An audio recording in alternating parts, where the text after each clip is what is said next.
આ પુલ ઉપરથી અવર જવર કરવા માટે તંત્રની ઘોર બેદરકારી છે। અમે જીવના જોખમે અત્યારે અહીંયાથી બાઇક કાઢીએ છીએ। છોકરાઓને સ્કૂલે મૂકવા જવામાં ફૂલ તકલીફ પડે છે। બાળકોને પણ સ્કૂલે જઈ શકતા નથી। આ પુલને સામે કાંઠે 800 થી 1000 માણસની વસ્તી છે। એ લોકોને અવર જવરમાં ફૂલ તકલીફ પડે। માનો કે અત્યારે કોઈ પણ બીમાર પડ્યું કે કોઈ પણને ડિલિવરીનો કેસ આવ્યો તો આમાં કેવી રીતે લઈ જવા અમારે દવાખાને?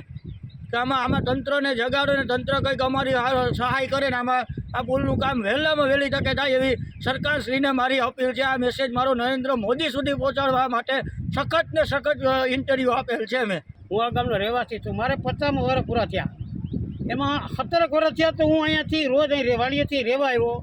આ પુલ દર વર્ષે અમારે 5 વર્ષે ધોઈ જાય। આમાં 3 સંસદ સભ્યો સુધી તો લગભગ રજૂઆત મૂકી છે, બરાબર। વિઠ્ઠલભાઈ રાદડિયા, પછી રમેશભાઈ ધડુક, પછી મનસુખભાઈ માંડવિયા, અરવિંદભાઈ લાડાણી, એ વખત છે દેવાભાઈ માલા વિસ્તારના ધારાસભ્ય છે।